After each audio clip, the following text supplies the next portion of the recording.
What's going on, everybody? What's up? We back.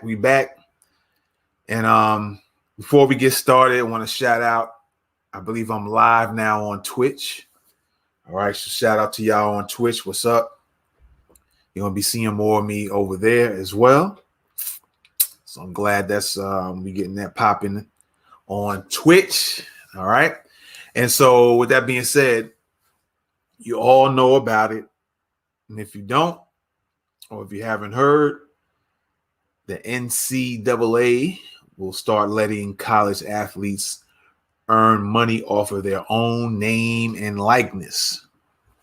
All right. So with that being said, what's going on? What's popping? Welcome to What's the 411? Let's get this started.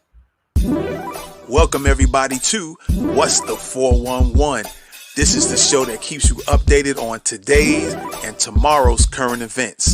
So let's check out what's going on right now.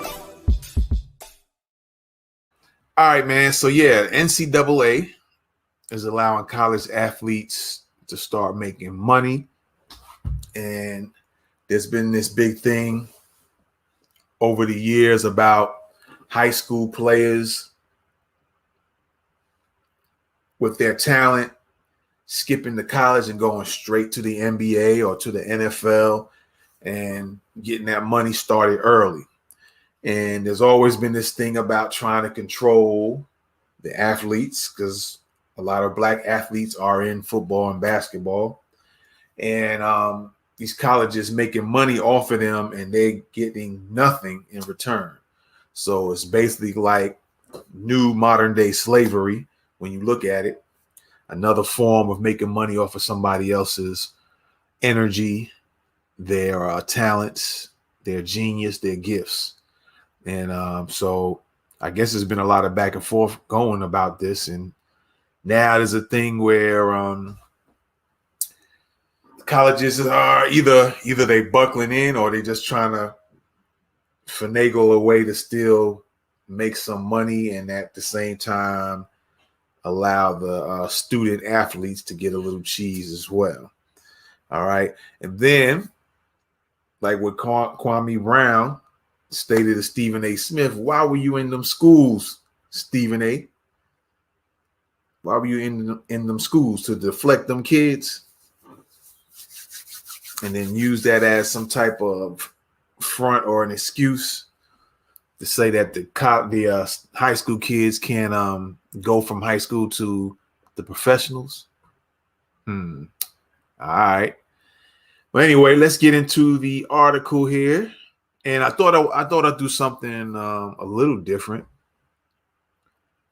on top of the reporting is to kind of go into what these rules mean, the changes of it, as well as just reporting that they have been making some changes. All right. So let's dive into that a little bit. All right.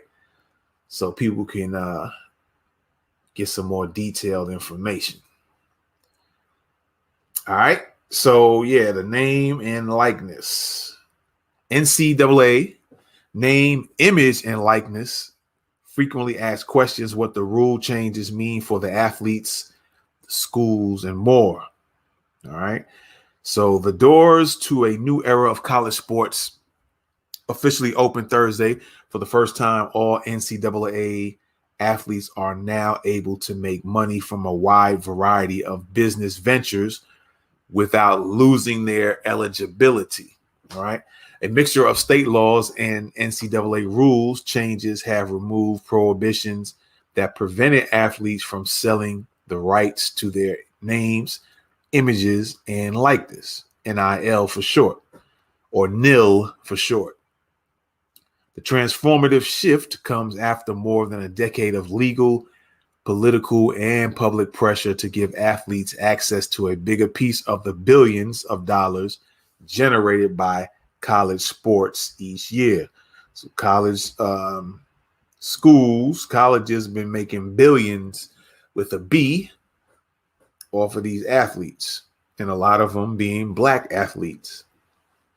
The new opportunities in front of athletes are abundant, but they also can quickly become murky amid a confusing, complex and sometimes conflicting set of guidelines for the types of deals athletes can strike and the types of products they can endorse.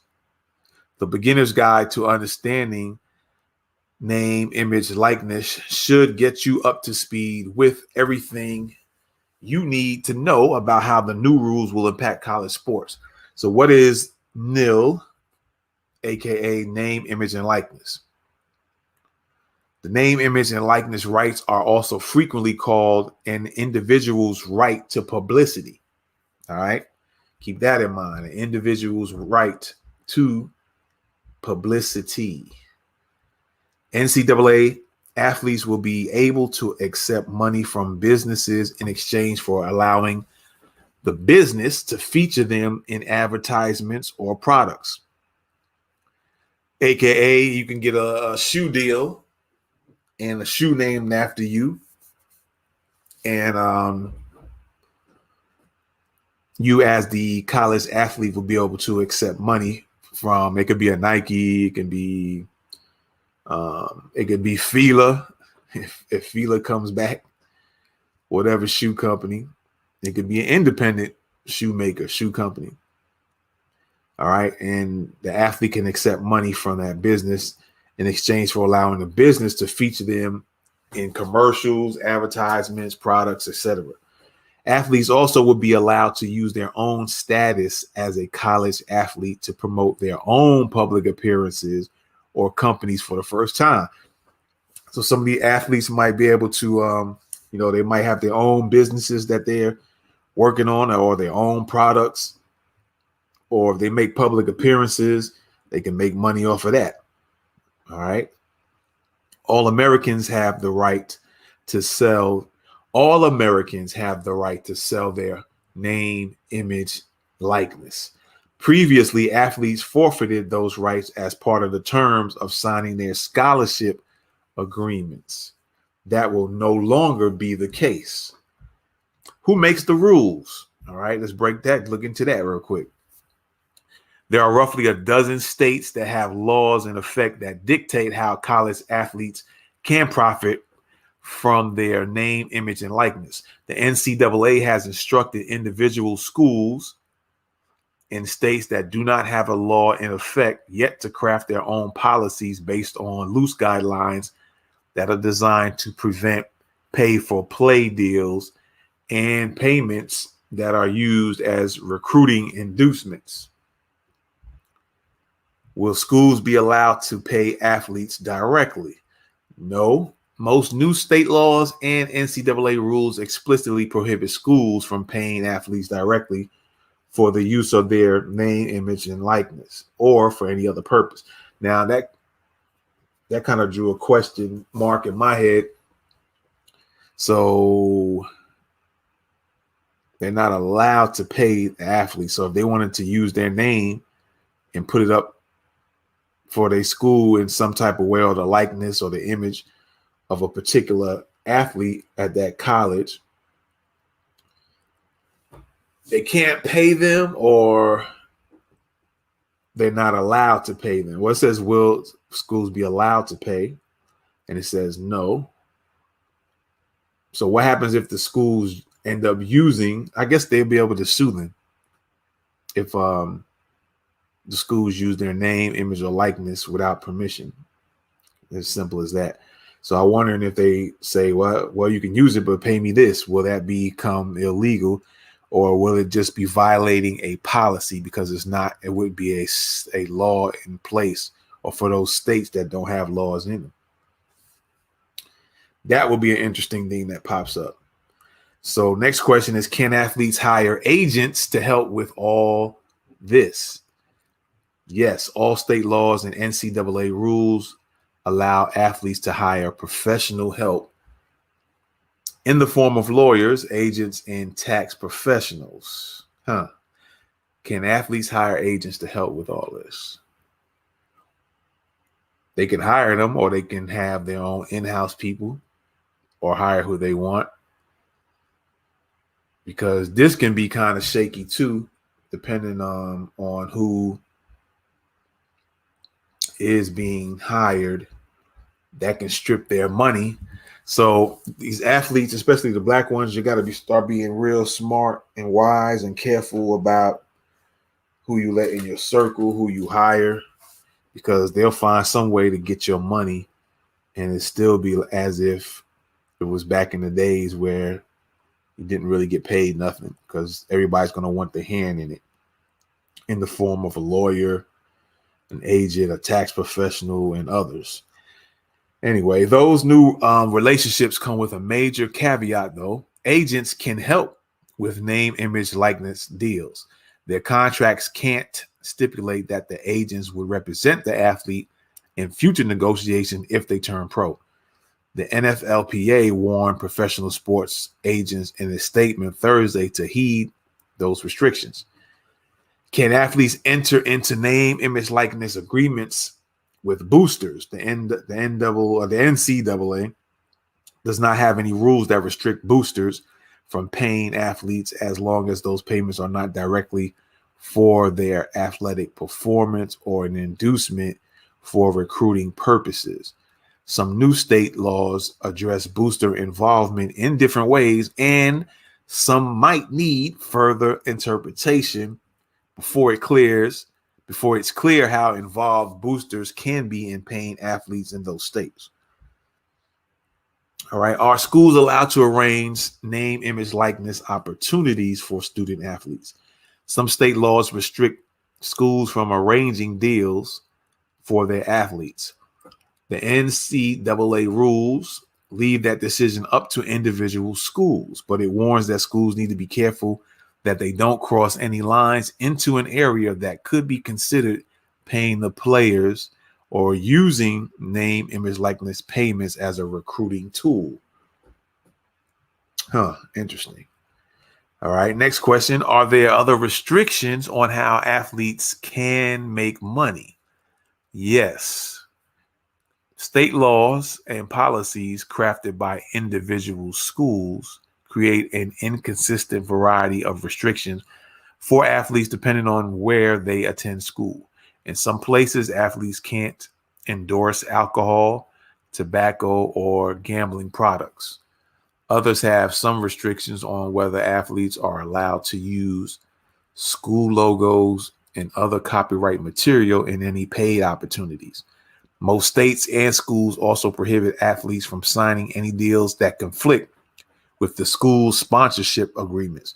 For example, a basketball player on a team sponsored by Nike would not be allowed to wear Adidas shoes during games.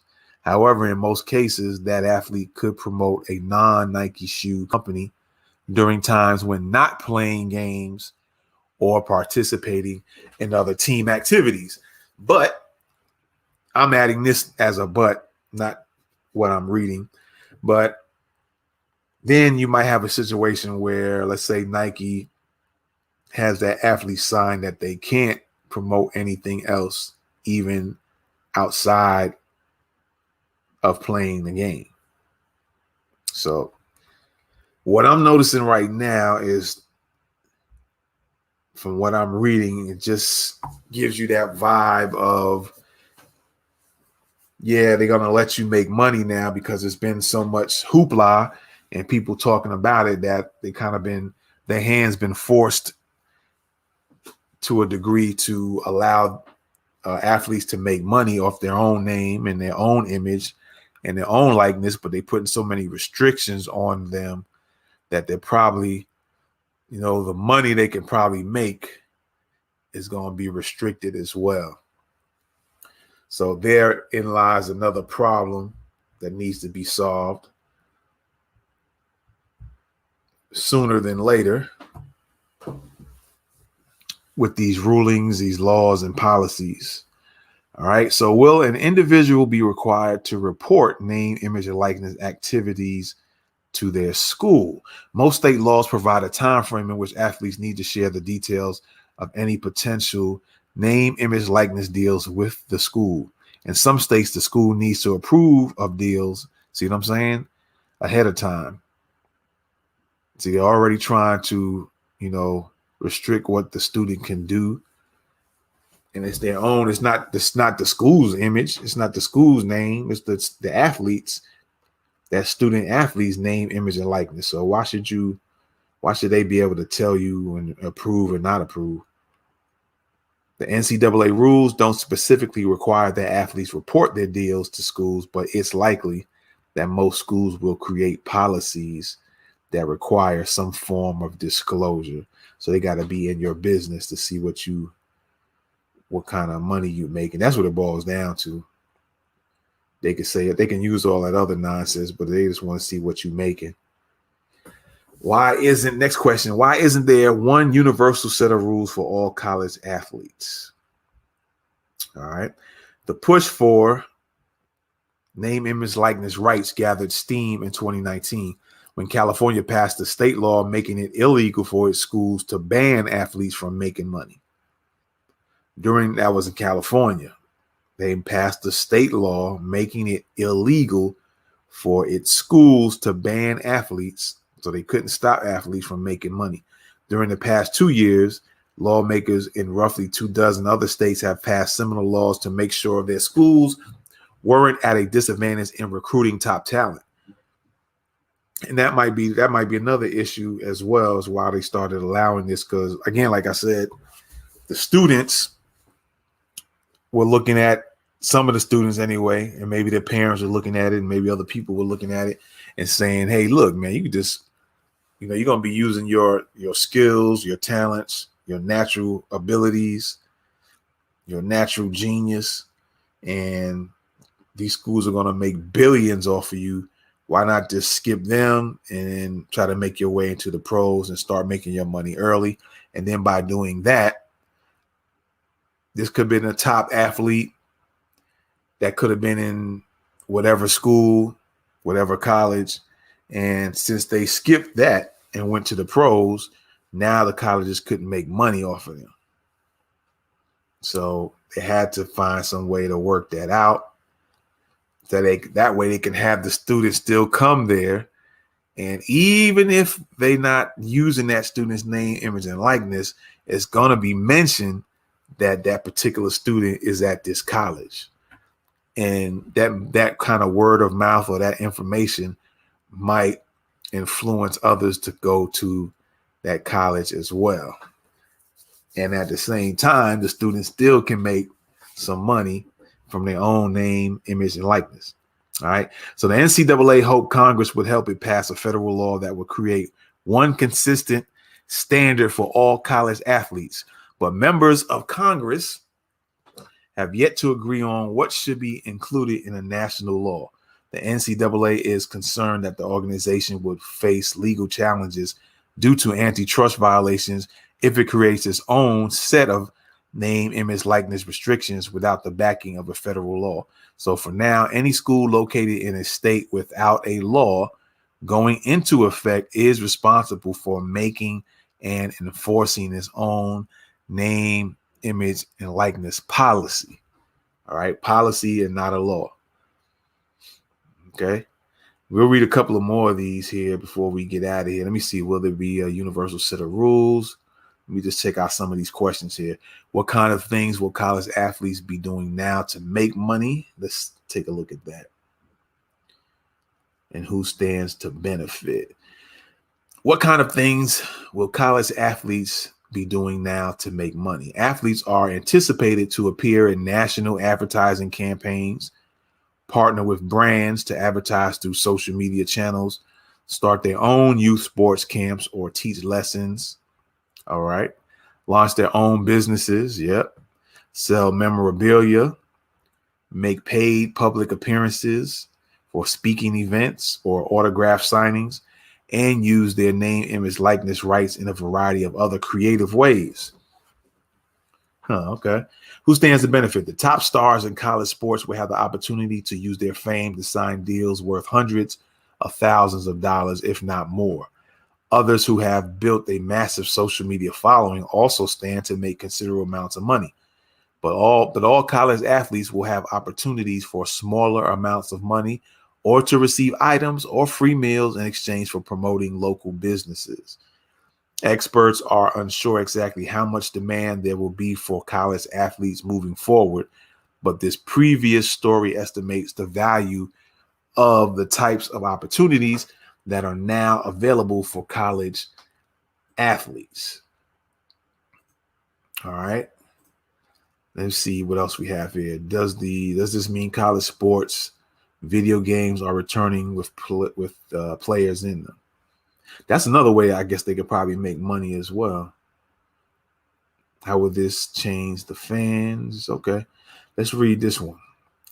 Does this mean college sports video games are returning with players in them? Maybe. Video games rely on group licensing deals to negotiate large groups of athletes for their name, image, likeness rights. College sports still do not have unions, which typically negotiate group deals for athletes. While current NCAA restrictions don't expressly prohibit group licensing, it's unclear if future rules might try to prevent those kinds of arrangements. There are some companies that are working to find ways to form group licenses with college athletes without needing a union, and EA Sports has committed to bring back its popular college football video game at some point in the next few years, with or without players being directly involved. EA Sports issued this statement after the name, image, likeness rules went into effect. We are watching, this is from EA Sports. We are watching the recent developments regarding student athlete name, image, and likeness very closely. It's still very early.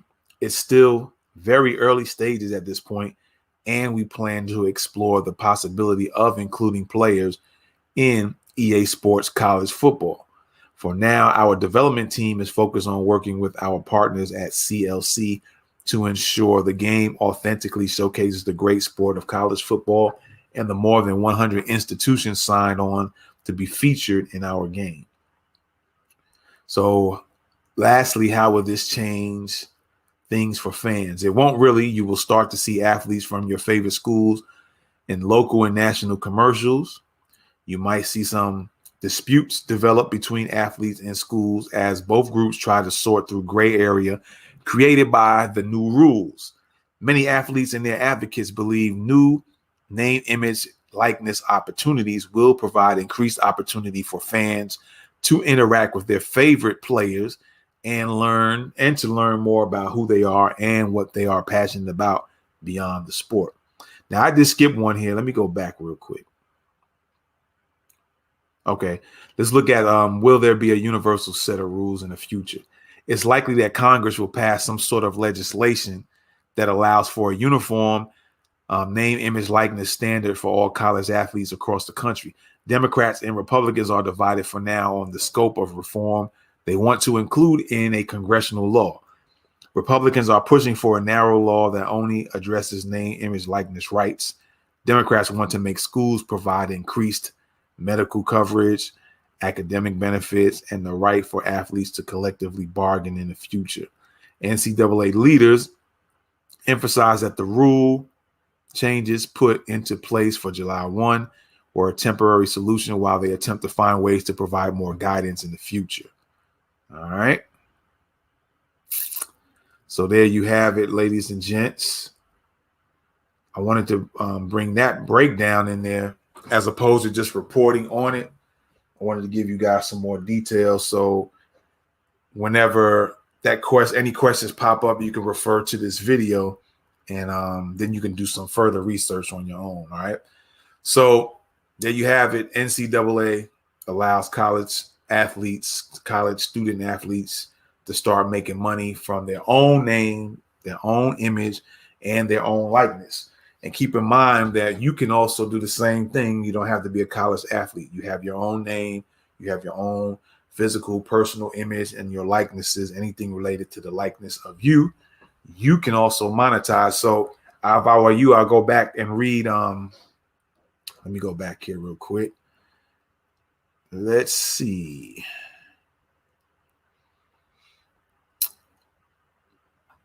Let me go back up here. Hope I didn't skip it.